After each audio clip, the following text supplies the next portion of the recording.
Number one, I got a new microphone. I hope it sounds better. Number two, I never made a video about this book that I published in December of last year, about 4 months ago. It's called Light and Shadow, a guided journal for self-growth. I had originally planned to publish another book on December 5th, but that book was not ready to be published. And I don't know if I'm going to publish it at all anymore. It's turned into kind of another project.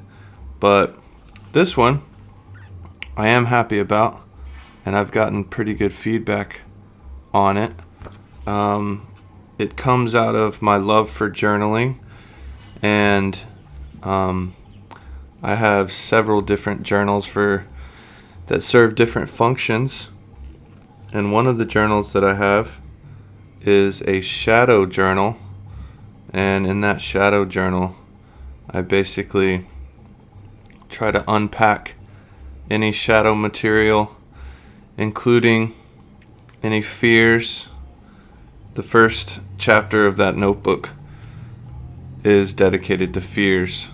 And I think I made a list of 133 fears or something like that. I'm sure I could list more, but it felt cathartic. There's other topics that I dive into in that notebook. Anything related to close relationships in my life, dynamics with friends, family members. So for me, shadow material is any material that is usually overlooked, ignored, not paid attention to, consciously or unconsciously, and bringing what is unconscious into consciousness can be a healing process, even though sometimes it's scary. So this notebook is, I basically designed this notebook as a way for other people to kind of do shadow work in the hopes that it would help them out. I didn't want to make it too overwhelming or heavy, even though, it just depends on the person who's filling it out, how deep or heavy they want to go. But the way that I structured it is in 7 chapters, and the first chapter is shadow work. And let me just read a little excerpt from the introduction. Every chapter has an introduction. I wrote an introduction for each chapter, and then every chapter has 3 main prompts dealing with that specific topic for the chapter. So the first chapter is shadow work, and here's a small excerpt from the introduction.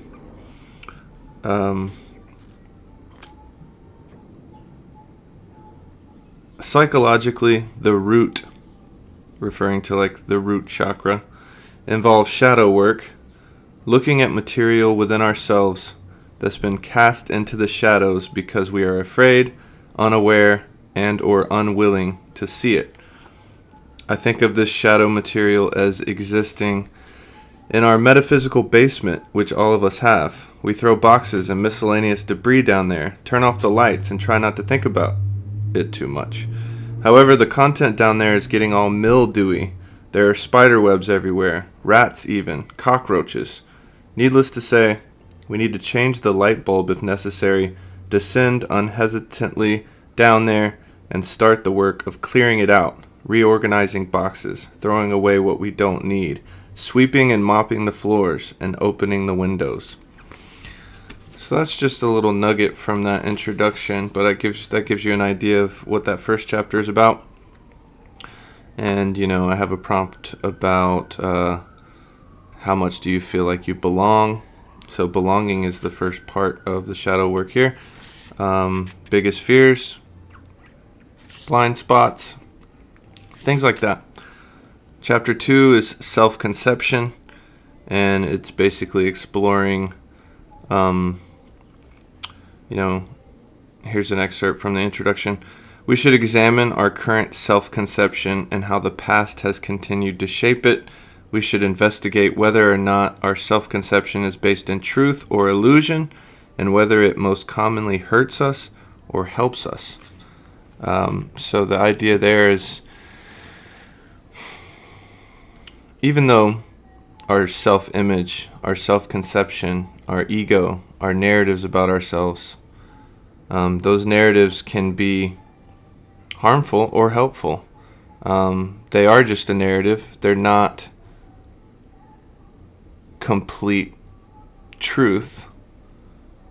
They're like a map of who we are. And even though we can transcend that narrative and we can, kind of experience reality without the narrative, it's also true that we're always going to have some sort of self-conception, some conception of ourselves, some notion of who we are as we live in the world as individuals in an interconnected network of other individuals and other living things. But our self-conception, which always comes back to us, we always come back to some sort of self-conception. We might as well make sure that our concept of ourselves and our narratives of ourselves are healthy and life-affirming and self-empowering and, as close to the truth as possible and not delusions. So, a healthy self-conception. That's what chapter 2 is about. And there's some prompts that hopefully, will highlight that and clarify those things for whoever's filling it out. Chapter 3, So chapter 1, we have shadow work. Chapter 2, self-conception. Chapter 3, personal power. And here's an excerpt from the introduction. The truth is, as explored in the last chapter, we will keep having a self-conception, so we might as well have a healthy one. My belief is that both our individual selfhood and our transcendence of that selfhood are important. Not only that, but before we transcend our personal selfhood, we need to fully embrace it and embody it. And part of that embracing and embodiment is cultivating our personal power. By this, I mean acknowledging that we do in fact have power over our own lives. We have agency to orchestrate and curate our lives so that they're more aligned to what we truly desire our lives to be. That gives you a sense of chapter 3. The general structure and idea of this whole process in the book is that, before we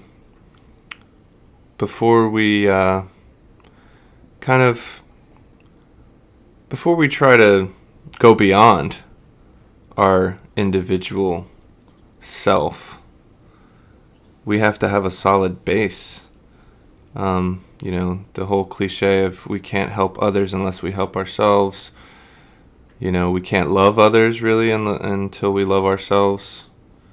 If we're judging ourselves, we're probably judging others. So kind of starting from the inside out, I guess, and kind of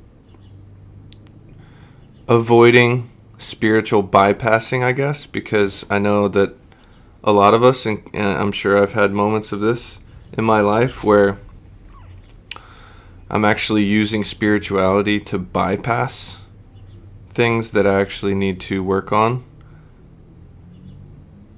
And so I think that, that's a big part of this guided journal is digging into the things we need to work on as the first primary part of transformation and awakening,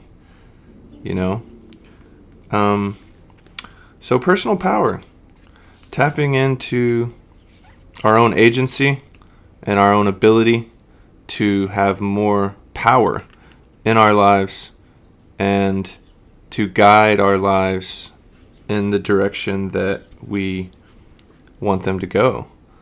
And not being passive, but being proactive, being disciplined, aware, and unafraid to work on ourselves. So, yes, chapter 3, personal power. Chapter 4, heart. So,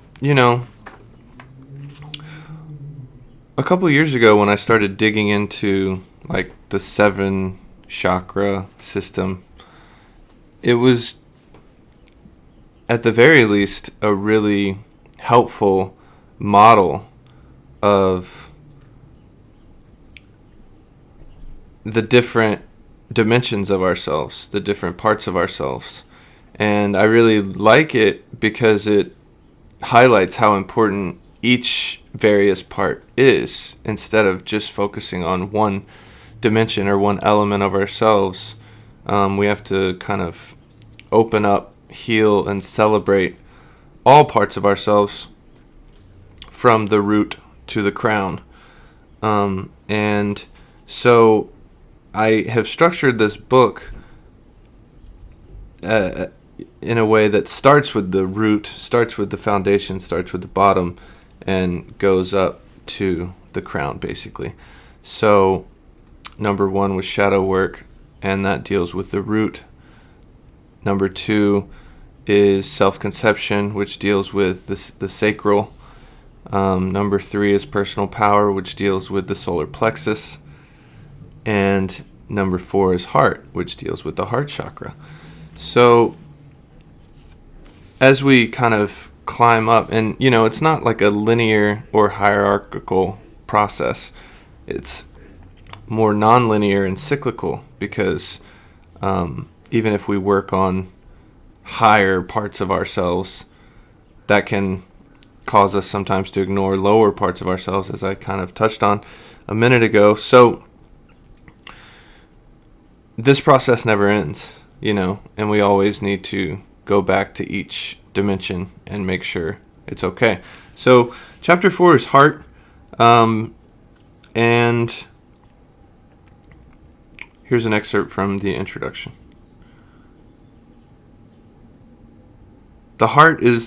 I think of the heart as the philosopher's stone. It's the bridge, the connector. It helps us move effectively from our healthy sense of self to our life with others, allowing us to develop compassion, empathy, generosity, self-expression, strong listening skills, and awareness of ourselves within wider and wider contexts. No matter how much philosophy, practical principles, or esoteric symbols I explore, I always eventually return to how the heart is at the core of all of it. I am convinced that living from the heart and continuing to open it yields more presence, fulfillment, and purpose than any other principle or inner resource. Yeah, when kind of just this notion of the heart as the philosopher's stone, that I'm not sure what catalyzed that for me. I'm sure it's something I read or watched maybe, or maybe just a reflection that I had, or journaling, something. But that really resonates with me, because the heart can transform, our mental life into action. And the heart can transform our sense of self and our grounded sense of self into love for others.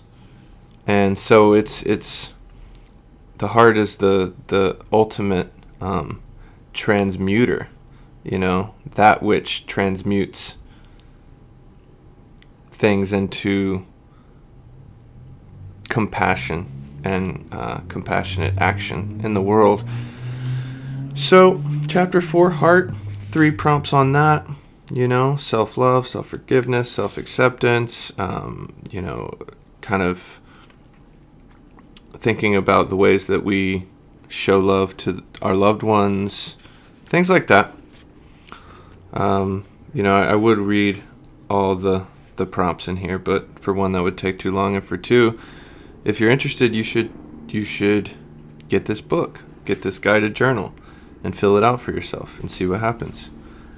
Chapter 5 is expression, and again, in the system, the throat chakra, expression, number 5.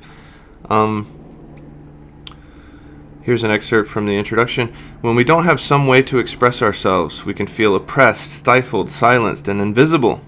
For some, that expression manifests via explicitly creative avenues like art and poetry. For others, it manifests in direct and open communication with those we regularly interact with. For others, still, it manifests in the ways we dress, engage in political activism, or serve as teachers. Right? So expression obviously can manifest in a bunch of different forms for different people. And so, yes, this chapter dives into expression and how to cultivate more skillful and healthy forms of self-expression. Number 6, chapter 6, insight, dealing with the third eye, insight, the sight within, seeing with not our literal physical eyes, but with whether we think of the third eye as intuition. That's one way to think of it, because intuition is a form of inner seeing, or seeing without our literal eyes, understanding in a way that is deeper, maybe, and more immediate than our common ways of seeing or understanding. I think about the third eye as basically the ways that we synthesize the wisdom that we've gained, We come to realizations, we come to insights, we gain wisdom through our own direct experience, and we learn from others, we learn from any given factor that pops up in our lives. And in my personal experience, kind of synthesizing those things that I learn and creating, whether it's writing down a list of the principles that mean the most, that seem the most potent, and the principles that would be the most useful to keep in mind and practice in my life, like the way of kind of organizing and cutting out things that are not helpful or useful, and zooming into the things that are, and kind of coming up with your own personal system of guideposts that help you stay aligned with the life that you want to live. That's kind of how I see the third eye in a lot of ways. So this 6th chapter, here's an excerpt. Though the map is not the territory, as Robert Anton Wilson writes, quote, "The grid we use to organize our experience of the world is a model of the world and should not be confused with the world itself," end quote. I have grown to believe it's often crucial to use maps to help us navigate the territory of our daily lives. These maps sure have helped me. Specifically, I've found that it's useful to develop a system of principles that serve as guideposts to keep me on my desired path, so that I don't stray away from it into unforeseen black holes. So, chapter 6 is diving into the wisdom and the insight that we've gained, and trying to keep that on the surface of our lives, and keep us practicing and integrating those things that we've learned. And lastly, last chapter, chapter 7, awareness, linked to the crown chakra. Here's an excerpt from the introduction. As the last step in our process of self-examination and mapping, however, the type of awareness called for here is that which allows us to acknowledge how all seemingly separate and disparate parts are actually intertwined to create a whole. This requires pattern recognition, connecting dots, and a holistic vision rather than a tunnel vision. So basically, this whole last chapter is kind of about seeing interdependence. seeing how all the factors of our lives that make us who we are connected, even though they might seem disconnected. Kind of becoming aware of all the interdependent factors that make us who we are on a personal level, but also seeing the interdependent factors that make the world what it is, like all of the ways that culture and society and the world are all connected, and how different people are connected in an interdependent web. Also seeing interdependence on a more cosmic level, and realizing that everything, the whole universe, is one big organism, and nothing exists in isolation completely. Nothing exists as completely independent. Everything is shaped by everything else, and any given thing, even this coffee cup, there are countless factors that allow that coffee cup to exist, and I could never even chart all of them, really, at the end of the day. Just like my own existence, all the factors that allowed me to be born when I was, to whom I was born to, in the culture I was born into at the time, the historical and cultural context, and every single little thing. It's like the butterfly effect, right? So that the last chapter kind of encourages the participant to consider those things, and consider the different parts of ourselves, not only kind of how the past affects us and stuff like that, but the masculine and feminine parts of ourselves, the active and passive parts of ourselves, the creative and receptive parts of ourselves, the serious and playful, any kind of seeming dichotomy within us, how those how those things operate in correspondence with each other rather than disconnected from each other. So that is an outline of this book, Light and Shadow, a guided journal for self-growth, and you can find it. I'll put the link in the show notes, and you can also find it on Amazon. If you're interested in this sort of thing, you should grab it. It's only $11. And until next time.